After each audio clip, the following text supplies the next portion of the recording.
बहुत इंपॉर्टेंट सवाल है डियर। तो मैं तो बार बार एक ही बात बोल रहा हूँ कि जो सवाल मैं दे रहा हूँ आप याद कर लो, ठीक है।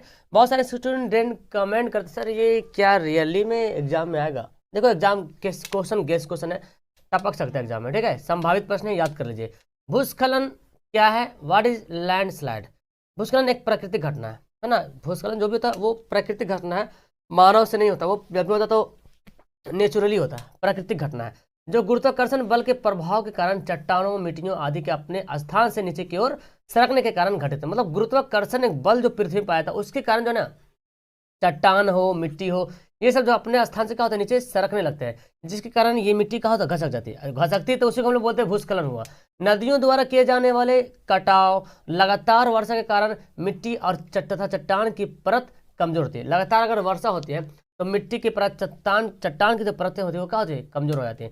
गुरुत्वाकर्षण बल और ढाल के कारण मिट्टी तथा चट्टानों पर ढेर सरक कर नीचे आ जाता है। मतलब जो मिट्टी चट्टानों का जो ढेर होता है ना, गुरुत्वाकर्षण बल के कारण ऐसा होता है, जो चट्टान या मिट्टी का ढेर जो है सरक के नीचे आता है या भर भरा कर नीचे गिरता है। आप देखे होंगे उत्तराखंड इलाका देखे होंगे, सुने होंगे, हमेशा सुनते होंगे उधर कि गाड़ियां हैं जो गिर गई, कल्टी खा गई। या तो और सड़क देखें तो उत्तराखंड तो पहाड़ी पे ही बसा हुआ पूरा इलाका है।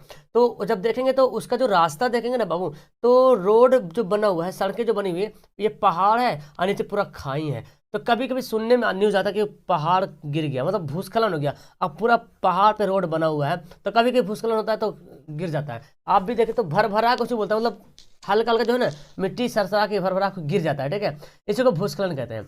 इसकी औसत गति 260 फीट प्रति सेकंड होती है। मतलब जब भूस्खलन होती है उसकी औसत गति दिखाया जा रहा है 260 फीट प्रति सेकंड। इसका इंग्लिश देख लीजिए, यहाँ पे इंग्लिश वाले स्टूडेंट इसको कॉपी कर लो जल्दी से फटाफट।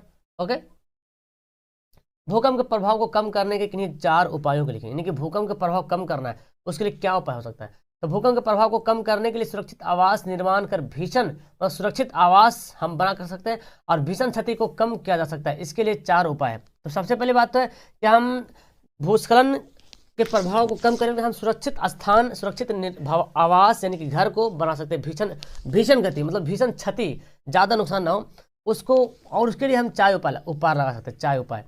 4 उपाय क्या है कि भवनों को आयताकार होना चाहिए। भवन कैसा होना चाहिए? आयताकार। सवाल बनता है ऑब्जेक्टिव में कि भूकंप से बचने के लिए भवनों की आकृति कैसी होनी चाहिए? आयताकार। और नक्शा साधारण होना चाहिए, मतलब ज्यादा डींग डांग वाला नक्शा नहीं, एकदम साधारण नक्शा, ठीक है। मकान की नींव को मजबूत एवं भूकंप अवरोधी हो, मतलब जो मकान का जो नींव डालते हैं, आजकल तो मकान बनता देखते हैं नीचे कंक्रीट वगैरह पूरा हैवी से पिलर वगैरह पड़ता है, चारों तरफ पहले बाउंड्री होता है, नीचे गड्ढा होता है 3-3 फीट, है ना, तो पिलर बनता है, तो वही बनता इसी कारण है।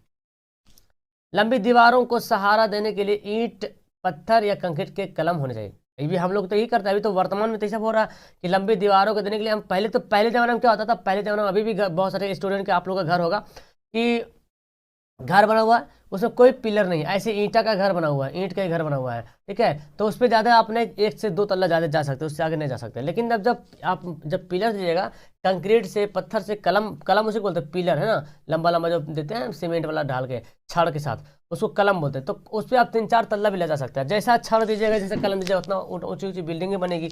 आजकल जो ऊंची ऊंची बिल्डिंगें बनने के कारण यही है कि उसमें कलम दिया हुआ है।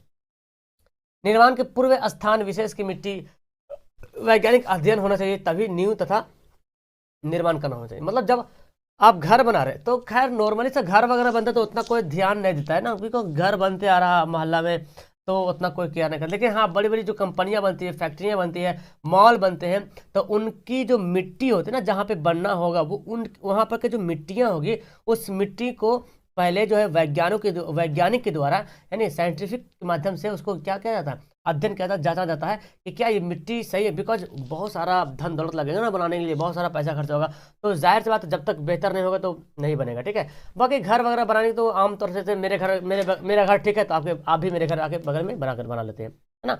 होता है ना, जैसे आपके दोस्त के घर एकदम मस्त चल रहा बहुत दिन से बना लेते हैं, कोई दिक्कत है। लेकिन बड़ी बड़ी कंपनियां ऐसे करती है, और हालांकि ये करने चाहिए, घर बनाने से पहले ये सब जांच करनी चाहिए, ठीक है। अगर करते हैं तो बहुत बेहतर है। आप इंग्लिश से यहाँ से नोट कर सकते हो, ये इंग्लिश का सवाल है। चलिए तो आगे सवाल पढ़ते हैं, देखते हैं आगे सवाल में क्या है। चलिए, आपदा से आप क्या समझते हैं? एक मिनट, सुनामी से बचाव के उपाय बताइए, सुनामी से बचाव के क्या उपाय है।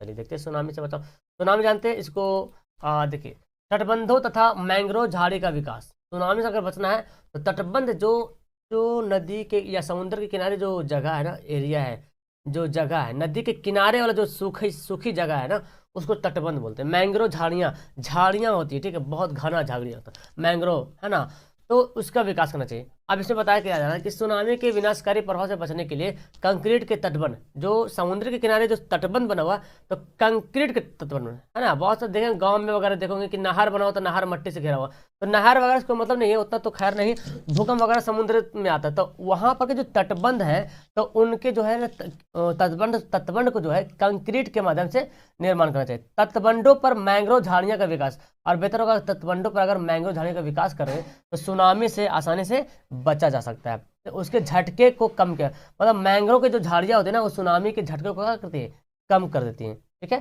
दूसरा है तटीय प्रदेशों के लोगों को प्रशिक्षण, मतलब जो जो उस तट के किनारे जो लोग रह रहे हैं, जैसे कि समुद्र है और समुद्र के किनारे जो आबादी हुई बसा हुआ, उनको ट्रेनिंग दिया जाए। क्या ट्रेनिंग दिया जाए? तटीय प्रदेशों में रहने वाले लोगों को प्रशिक्षण देकर सुनामी के बाद राहत कार्य में सामूहिक रूप से उससे इनसे मदद लिया जा सके।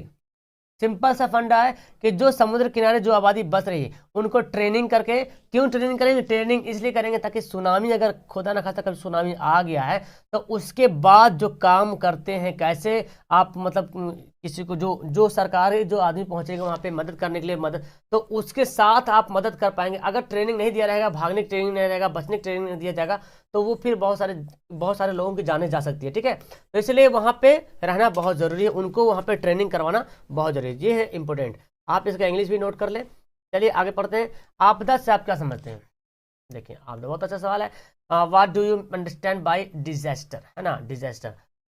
देखिए प्रकृति में घटित होने वाली वैसी प्राकृतिक या मानव निर्मित घटनाएं जिसके घटित होने के फलस्वरूप अधिक संख्या में मानव, जीव जंतु की मृत्यु, प्राकृतिक संसाधनों का नुकसान होता है, आपदा कहलाता है। मतलब प्राकृतिक घटना या मानव घटना, जैसे कि अगर कहीं ब्लास्ट हो रहा है, बम ब्लास्ट हो रहा है, तो उसको भी आपदा ही बोला जाता है, क्योंकि उससे भी बहुत सारे लोगों की जाने जाती है, प्राकृतिक संसाधनों का नुकसान होता है, बहुत सारे जीव जंतु की मृत्यु हो जाती है।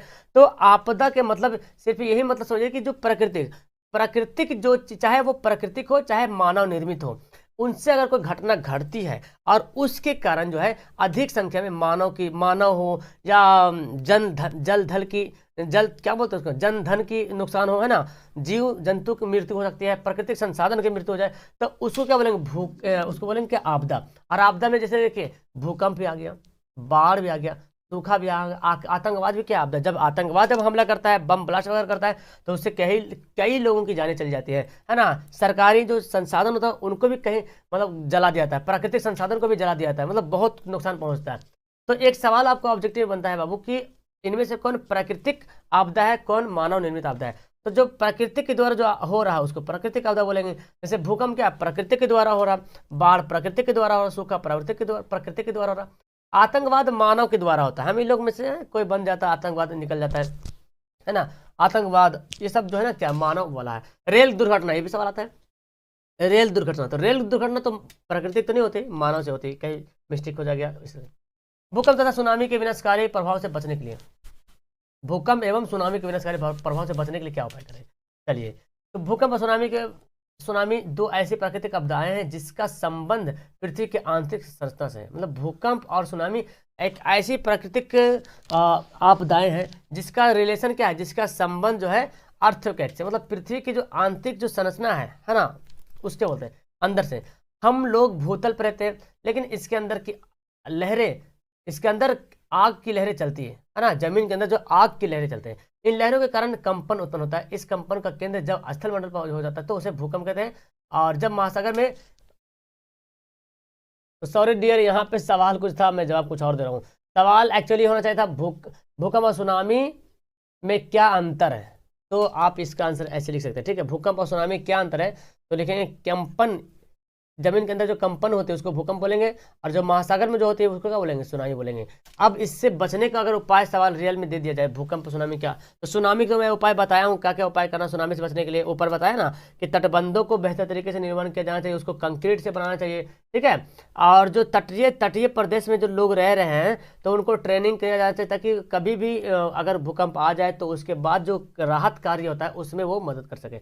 भूकंप का भी कुछ इसी तरह प्रकार, जैसे भूकंप अगर, भूकंप क्या होता है, जब भूकंप आ जाए तो लोगों को घर से बाहर निकलना चाहिए, है ना, ऊंची जगह पे, मतलब घर से बाहर, खेत खलियान जहाँ पे है वहाँ पे जाकर रहना चाहिए, ठीक है। भूकंप से और भी है कि आप क्या करते हैं कि वैज्ञानिक के माध्यम से क्या कर सकते हैं, वैज्ञानिक के थ्रू से, या तो आप हमेशा संपर्क में रहें, जो सूचना प्राप्त होती है आपसे कि कहाँ भूकंप आने वाला है। इस प्रकार से जब भूकंप के जब आपको खबर मिलती है तो आप खुद और अपने परिवार को खुद से भी बचा सकते हैं, ठीक है। भूकंप से आप एक तरीका ये हो कि घर को जो निर्माण कर रहे हैं एक आयताकार तरीके से करवाएं, ये भी भूकंप से बचने का तरीका बहुत अच्छा है। घर का जो निर्माण कर आयताकार करवाएं, तो घर में क्या है, जो घर का जो पिलर वगैरह बेहतर से बेहतर बनाए, है ना, ताकि वो भूकंप को सह सके।